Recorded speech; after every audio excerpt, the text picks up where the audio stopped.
अब आगे चलते हैं। और आज एक और बड़ी घटना हुई। दिल्ली सर्विसेज बिल पास हुआ ना हुआ, आया तो था, और कुछ लोग तो दावा कर रहे थे पास ही नहीं हो सकता। लोकसभा में तो बीजेपी की मेजॉरिटी है तो हो गया, पर राज्यसभा में तो नहीं होना चाहिए था, लेकिन वहाँ पर भी हो गया। लोकसभा में हो गया और राज्यसभा में भी हो गया। राज्यसभा में दिल्ली सेवा बिल पास पक्ष में 131 तो विरोध में 102 वोट पड़े। 131 और 102, इतना बड़ा डिफरेंस। मतलब थोड़ा बहुत रहता तो समझ में आता, वो तो चैलेंज ठोक रहे थे कि बिल पास ही नहीं होगा, और ये सेमीफाइनल 2024 का पूरा विपक्ष एक हो गया, फलान हो गया, ढिकाना, बस इतना ही। कमाल है, बिल तो पास हो गया। 131 वर्सेस 102, बड़ा गजब हिसाब है। खैर, बिल पास होना ही था, लेकिन बिल पास होने से ज़्यादा धमाकेदार आज का सदन का सेशन रहा। उसको देखिए और एक एक कर समझिए कि क्या क्या हुआ। और सदन में आज एक ऐसी घटना हुई है जिसने लोकतंत्र को नहीं, भारत को शर्मसार किया पूरी दुनिया में, और इस पर कार्रवाई होनी चाहिए, पर उसमें बाद में। पर पहले कुछ सदन के जरा चटखारे भरी नोकझोंक तो देख लीजिए। धन्यवाद। मैं सदन के सामने स्पष्टता करना,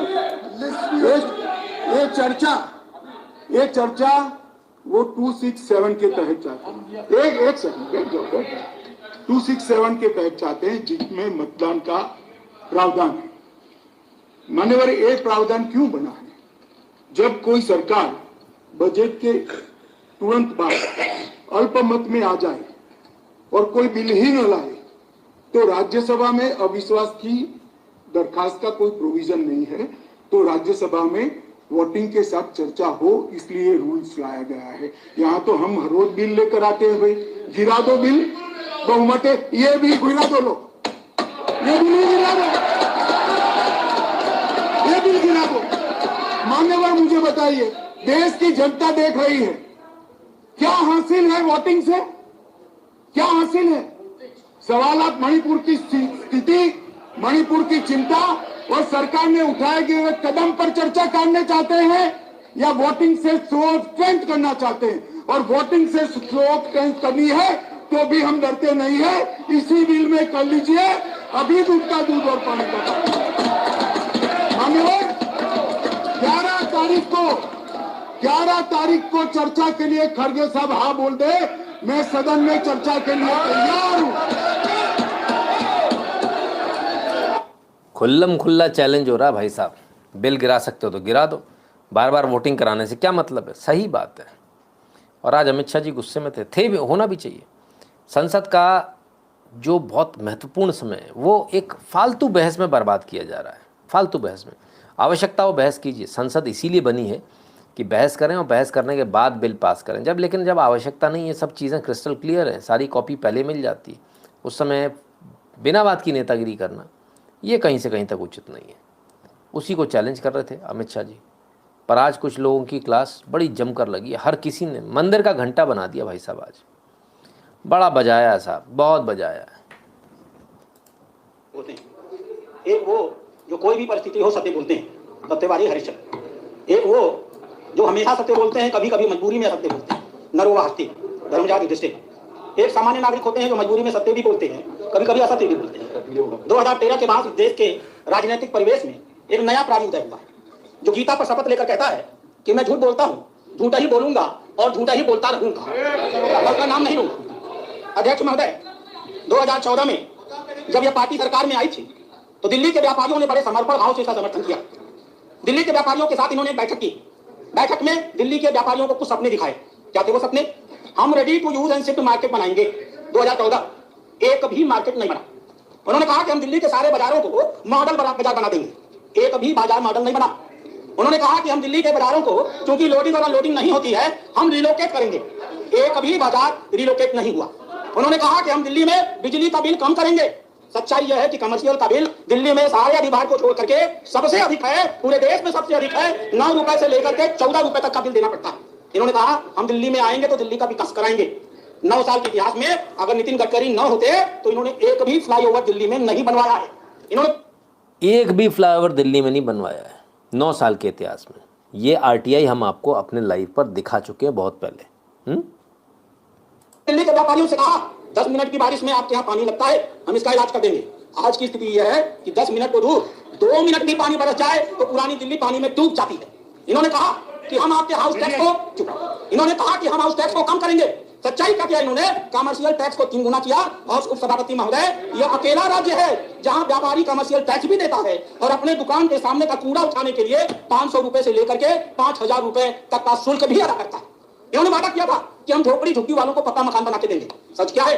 भारत सरकार ने करोल बाग में 8000 मकान बनाए और शिफ्ट किया। जब इनको मालूम हो गया कि झोपड़ी झुग्गी वाले पक्के मकानों में चले जाएंगे तो हम इनका शोषण करके इनका वोट नहीं ले पाएंगे, तब से लेकर आज तक इन्होंने भारत सरकार को दिल्ली में झोपड़ी झुग्गी के पक्के मकानों बनाने के लिए एनओसी तक नहीं दिया। अध्यक्ष महोदय, इन्होंने वादा किया था कि हम दिल्ली के 351 सड़कों को रेजिडेंशियल की जगह पर कमर्शियल परमिशन देंगे। सच यह है कि आज 9 साल हो गया, एक भी सड़क को इन्होंने रेजिडेंशियल से कमर्शियल में बदलने का काम नहीं किया। जब अभी चुनाव हो रहा था एमसीडी का, एक मुख्यमंत्री गाजीपुर के पहाड़ पर जाता है, कुतुब मीनार की ऊंचाई पर चढ़ता है, कहता है दिल्ली कूड़े से डूबी हुई है, एमसीडी हमको दे दो, हम दिल्ली से कूड़ा खत्म कर देंगे। और सच्चाई क्या है? बजट में व्यवस्था करने के बाद कितनी क्रूर है ये दिल्ली सरकार। इसने अपने ही एमसीडी के लोगों से कहा हमने बजट में व्यवस्था की होगी, लेकिन जो व्यवस्था 850 रुपए का रोटी कूड़े को हटाने के लिए की है वो हम तुमको नहीं देंगे। अपने ही सरकार को इन्होंने पैसा नहीं दिया।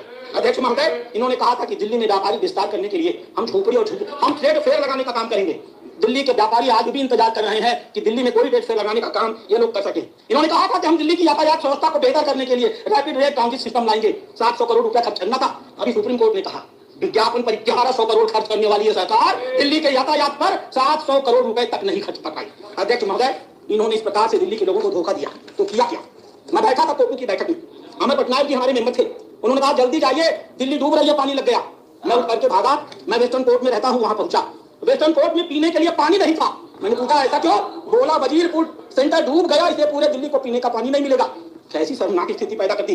पहली बार अध्यक्ष महोदय 2019 में 8 लाख क्यूसेक पानी छोड़ा गया था और दिल्ली में कोई भी बाढ़ नहीं आई थी। इस साल सिर्फ 3,59,00,000 क्यूसेक पानी छोड़ा गया और पूरी की पूरी दिल्ली डूब गई। इसलिए डूब गई कि इन्होंने काम भी नहीं किया। 2 साल तक सिंचाई विभाग की बोर्ड की इन्होंने बैठक नहीं की, बैठक की डेट तय की। दिल्ली ने मुख्यमंत्री ने आने का वादा किया, मुख्यमंत्री गायब हो गया। दूसरी महिला मंत्री पहुंची, वो भी गायब हो गई। आज तक इन्होंने दिल्ली को यमुना के बाढ़ से रोकने के लिए 9 साल की सरकार हो गई, किसी प्रकार की कोई व्यवस्था नहीं की। इन्होंने किया क्या? परिवहन बस घोटाला किया। इन्होंने किया क्या? उपराज्यपाल ने अभी 437 लोगों को निकाला है। कोई सलाहकार था, कोई रिसर्च फेलो था, कोई विशेषज्ञ था, कोई रिसर्च एसोसिएट था, कोई कंसल्टेंट था। और वास्तव में क्या था? कोई किसी विधायक का आसपास का था, उसका भाई था, कोई किसी मंत्री का रिश्तेदार था, कोई आप पार्टी का कहीं का कन्वीनर था। ऐसे लोगों को इन लोगों ने आरक्षण के सारे नियमों को खाता बताते हुए बिना प्रॉपर तरीके से 60,000 से लेकर के 1.5 लाख रुपए तक की मासिक वेतन पर रखने का काम किया। और सबसे बड़ी बात, दिल्ली के 150 ऐसे चौराहे हैं अध्यक्ष उपसभापति महोदय, जहां अगर आप जाएंगे तो आदमी अपने हाथ में तख्ती लेकर खड़ा रहता है दिल्ली के सरकार की उपलब्धियों को बताने के लिए। एक चौराहे पे 4 आदमी, उनको तनख्वाह दी जाती है 20,000, लेकिन चेक से दिया जाता है 4,000। ये 16,000 रुपया ये लोग उसको कहां से पैसा ला के देते हैं? शायद अगर ये बताते तो साहब तमाम सारी पोल खुल गई इनकी। और वो पोल भी खुल गई क्यों सर्विसेज बिल की आवश्यकता थी। अपने लोगों को सरकारी डिपार्टमेंट में इन्होंने घुसा दिया, सारे नियमों को ताक पर रखकर प्राइवेट लोगों को सरकारी डिपार्टमेंट में घुसा दिया, कहीं कंसल्टेंट बनाकर, कहीं कुछ बनाकर। ये लाइव हम कर चुके हैं, आपको ध्यान होगा।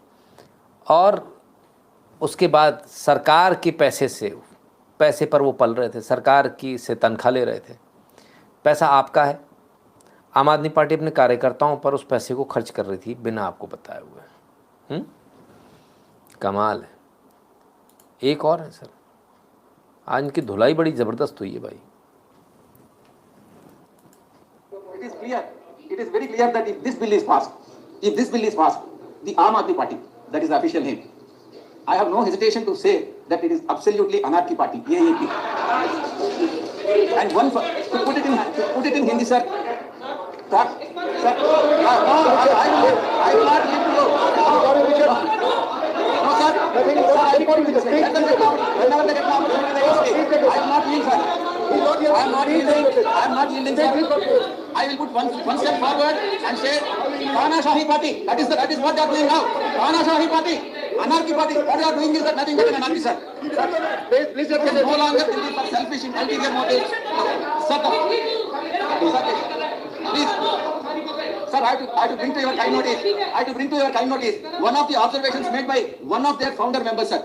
Sir, one of the founder members of Aam Aadmi Party, famous personality, has categorically said, he was quiet and he was very popular leader also, Kumar Vishwas. What did he say? Sir, he has made an allegation that the convener of the party, that is Aam Aadmi Party, has supported separatists and collected funds from the separatists for the election. That is what the state of Sir, it is not me who is saying this. It is the founder member of their party. Who has said it. There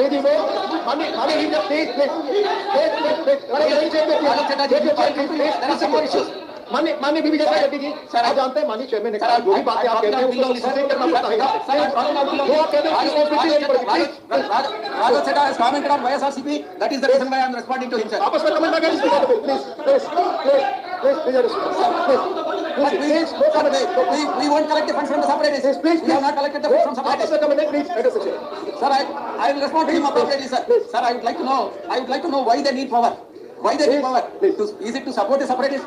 Is it to support the anti-nationals? They require power.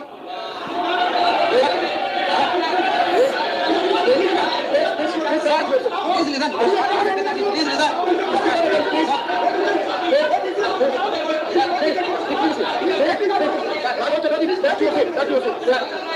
देश का करने का जानता देश का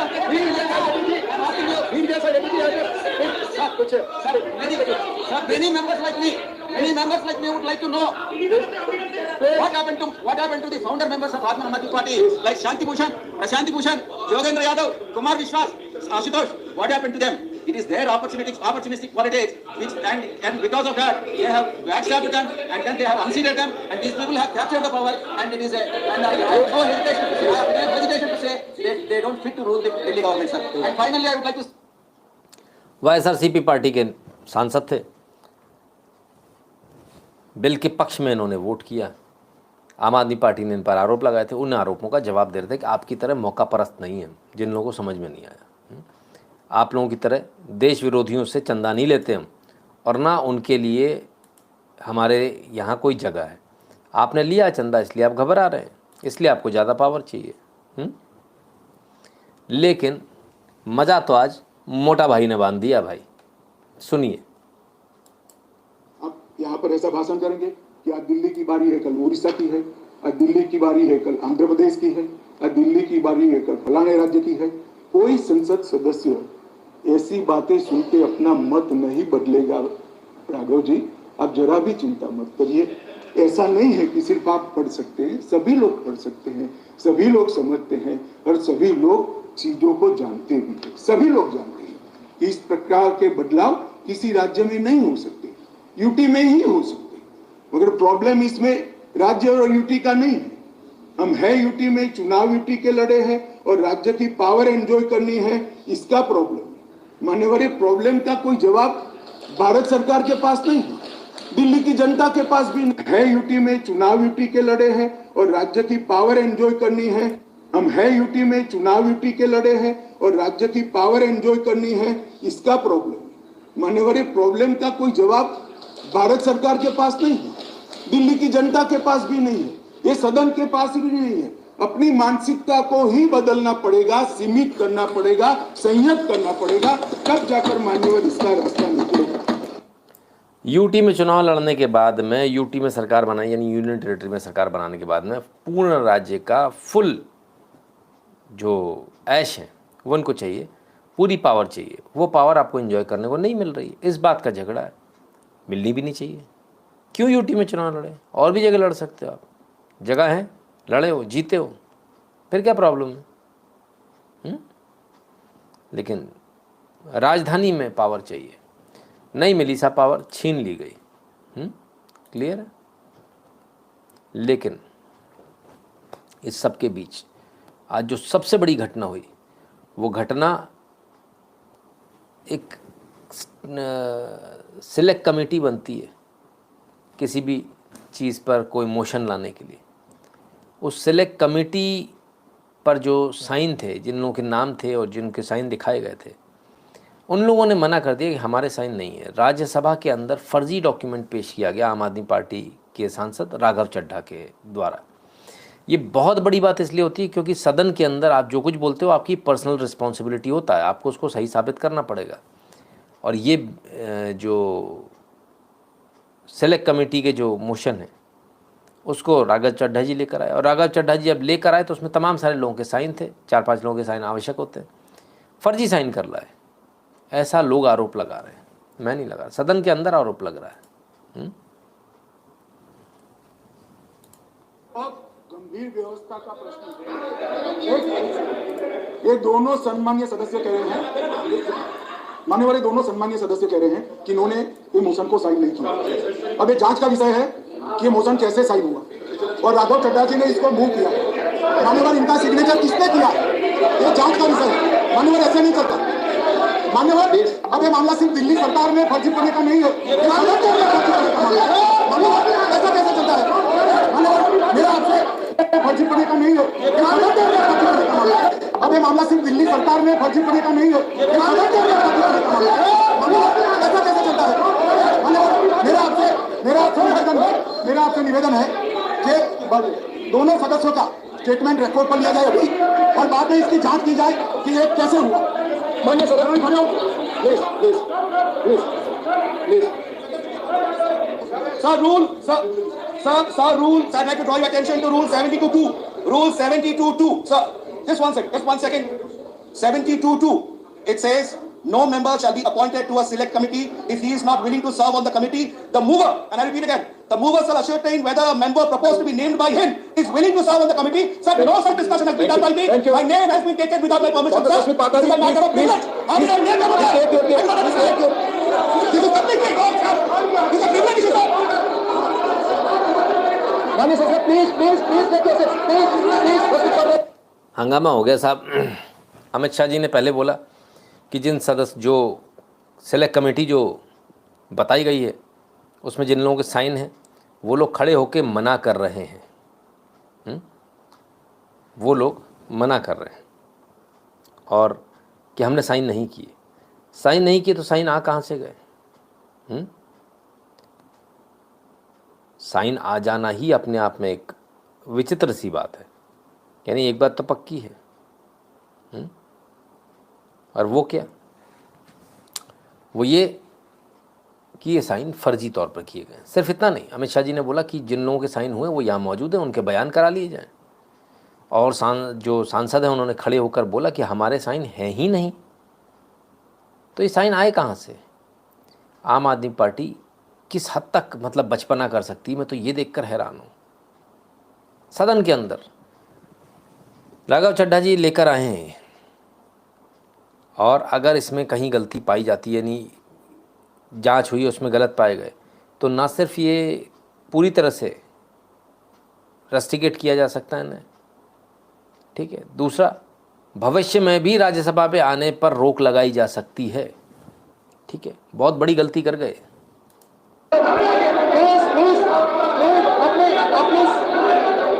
माननीय सदस्य अपने अपने सीट पर प्लीज। ऑलरेडी 5-4 सदस्यों ने कंप्लेन भेजा है। इस विल बी इंक्वायर्ड, इसकी जांच होगी कैसे।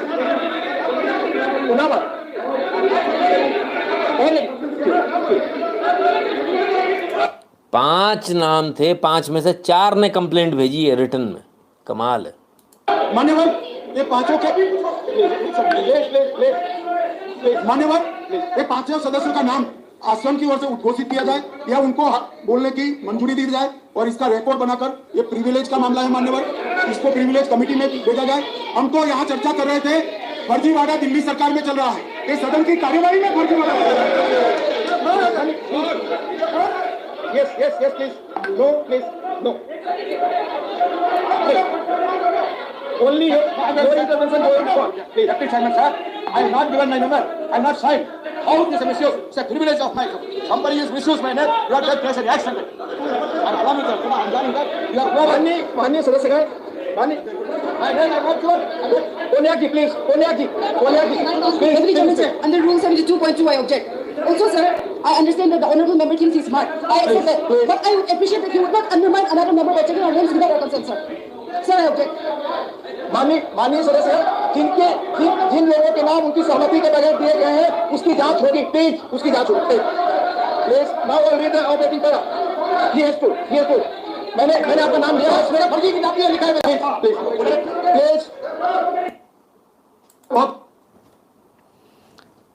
फंस गए साहब, फर्जीवाड़ा कर रहे थे। ये फर्जीवाड़ा तब से करते आ रहे हैं जब से राजनीति में आए।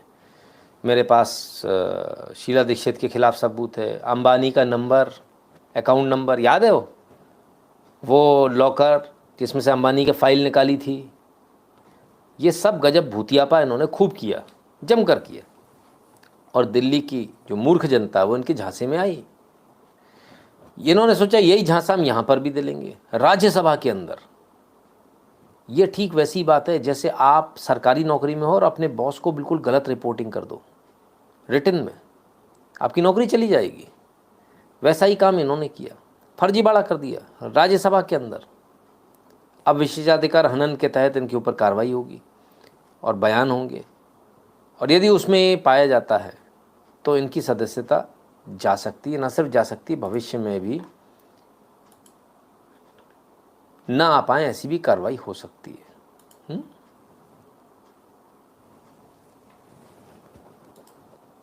ये कह रहे थे ये नागपुर से इशारा आता है, नागपुर से। ठीक है भाई, चलो एक सेकंड के लिए मेरी बात मान लो, नागपुर से इशारा आता है, आपकी बात को मैं मान लेता हूं, मगर नागपुर तो भारत का हिस्सा है, रसिया या चीन नहीं है। आपकी पार्टी तो रसिया और चीन से इशारा लेती थी।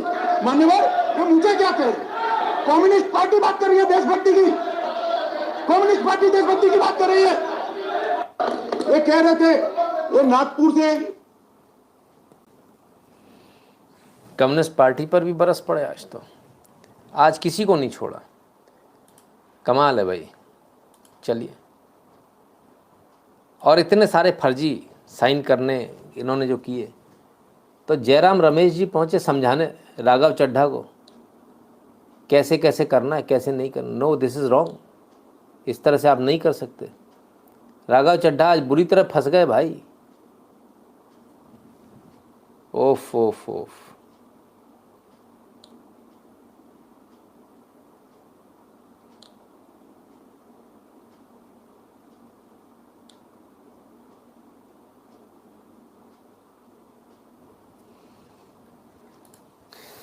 जयराम जी जाके समझा रहे हैं भाई, इतना भी घपला मत करो। कमाल है।